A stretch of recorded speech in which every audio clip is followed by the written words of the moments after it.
اما امروز رفتم برای احیا و صافی موهام ساعت 10 صبح و کلی به مشکل خوردم، ولی نتیجه فعلیش اوکی هم. اگه از بشورم همین باشه دیگه کاملا راضیم، ولی تا وقتی که نشورم و مطمئن نشم و اینا اوکی هم.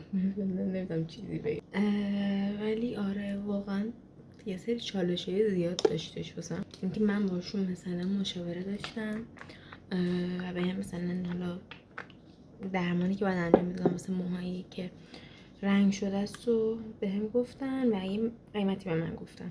من گفتم اوکی، ولی رفتم اونجا یه قیمت کاملا متفاوت، کاملا، یعنی یه ذره دو ذره متفاوت اصلا بهم گفتن. منم گفتم اوکی خب نه، معلومه که نه، همچین چیزی اصلا نمیکنم، نداد من این کار انجام بدم. اومدم کنسل کنم که حالا به توافقی رسیدیم فیما بین مبلغی که بهم گفته بودن و قیمتی که بهم داده بودن با اون قیمتی که خودشون داشتن میگفتن و گفتن اوکی میکنیم. بعد حالا یه چالش بعدی که داشتیم سر رنگ موهای من بود. الان میبینید قهوه‌ای شده موهای من. بهم گفتن که الان تو این کار رو انجام بدی رنگ موهات هم تغییر میکنه کاملا، قهوه‌ای نارنجی حتی ممکنه بشه که هم الان ریز قهوه‌ای نارنجی واقعا. اینو گفتم اوکی من هیچ مشکلی ندارم با این قضیه، فقط من میتونم رنگ بذارم چون نمیخوام خب همچین رنگی بمونه. من اونجا نه تو نمیتونی رنگ بذاری، حالا تا بعد 10 روز میتونی، ولی رنگ که چون من میخواستم بذارم قرمز بود، دوباره قرمز که اصلا نمیشه بذاری. حالا سیگه گفتم آقا الان من اجازه دارم رنگ کنم بعد 10 روز یا نه؟ آره خب چیکار دارید دیگه به بقیهش، من قرمز میکنم. کارشون اوکی بوده، یعنی من تا حالا فردا که باید بشورم میسیم ببینیم که چی میشه. راستی به هم یه گیفتم دادن، گیفتی که بهم دادن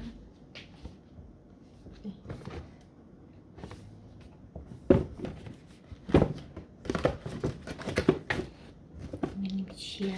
یه دفعه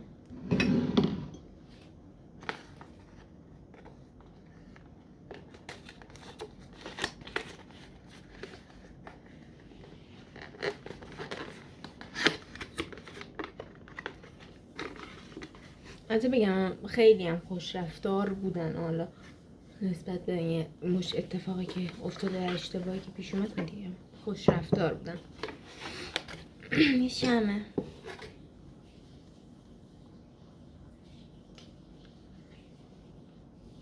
خوشبو هم هست، خوشبه مرسی دستشون درد نکنه. کلی امروز شنبه است، الان ساعت 12. من امروز صبح کلاس داشتم ولی چون دیروز نرسیدم هیچ کدوم کارم بکنم کلاس اول رو نرفتم. کلاس بعدیم ساعت 3:30 4. استادشون دیر میاد میگم 3:30 4. میخوام تا موقع کارم انجام بدم بعد برم کلاس. بعد با من باشید. الان کارهایی که باید الان انجام بدم اینه که حالا خرجایی که داشتم توی هفته پیشو توی فایل اکسل دارم، اونا رو اونجا بنویسم. بعد یه دونه ارائه داریم دوشنبه و پاورش رو درست کنم تحویل بدم به بچه ها. یه ارائه خودم دارم امروز، اونو تمرین کنم و یه سری تمرین داریم واسه کلاس دومم که حسابداریه، اونا رو هم انجام بدم.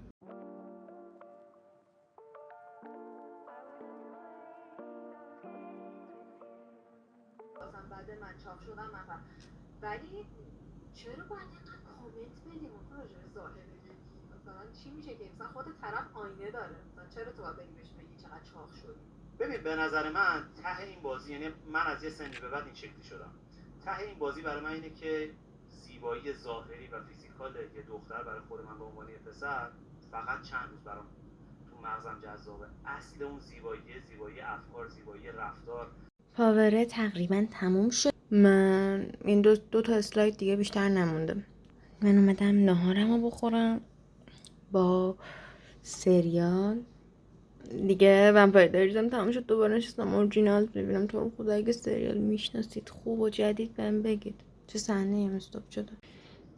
بچه من کلاس دومم نرفتم که ساعت 3:30 بود. الان ساعت 4:20 است فکر کنم. داداشم حداقل واسه کلاس 6 باید برم حتما، چون که اون سابقه بعد رو دارم، نمیتونم بپیچونم به هیچ عنوان و ارائه هم دارم.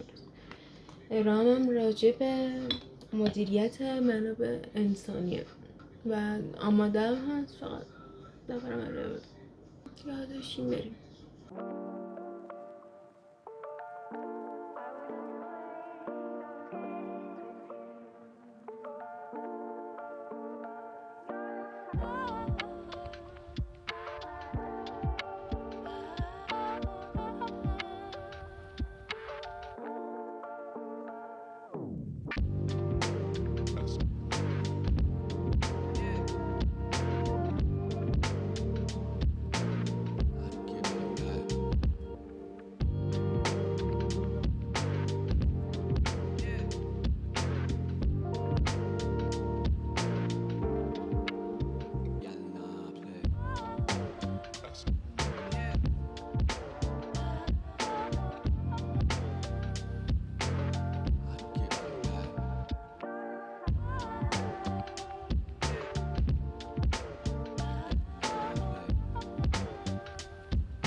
الان ساعت 8:05 است فکر کنم. من بعد ساعت 8 شرکت میبودم اگه کارآموزی میرم، ولی چون این ذره دل درد داشتم گفتم که اگه بشه دیرتر بیام و اینا، گفتم اوکی قرار ساعت 10 برم، تا موقعی ذره میشینم صابونه هم میخورم، شاید حالم بهتر شه. من چند ساعت یه ساعت شرکت برگشتم. من ساعت 10 هموم رفتم.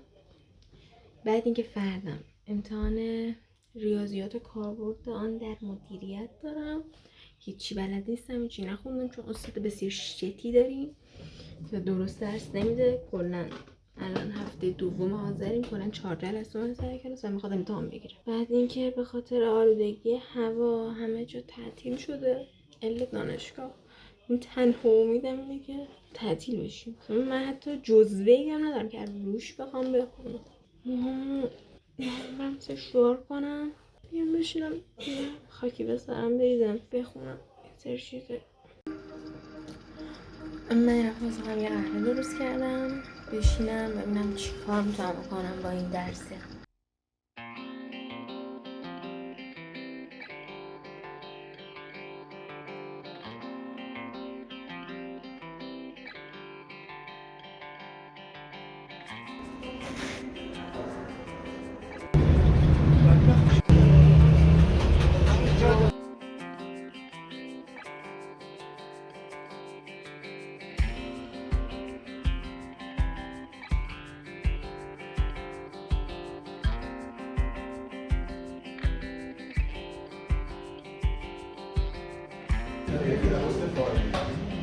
که توی برخی موارد مکاتب اخلاقی معیار ارزشمندی افعال اخلاقی را عمل و نتایج اون رو بکنه و اینکه با چه نیت و انگیزه انجام دهنده کاری ندارد. چند تا مسئول مثلا مورد نظر مردم رو اعلام کنن، اونا رو بول میکنن.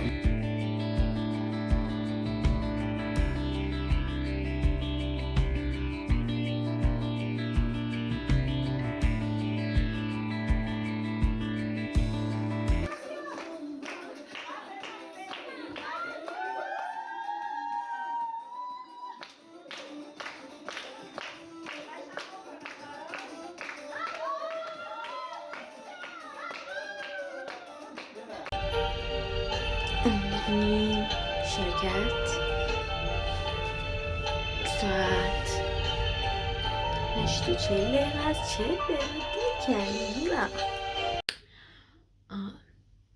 دیگه صبح رفتم شرکت، اومدم خونه گرفتم خوابیدم. اونجا نمیتونم خیلی فیلم بگیرم و تو راه برگشت آرش مکانت هم شده بود، یه دونه گرفتم. یکی تو بندازیم دور. بعد من سر اینکه موجمو کاشتم بوده، نمیدونم چی بوده، حساسیت زدم. من آلردی به چسب حساسیت دارم.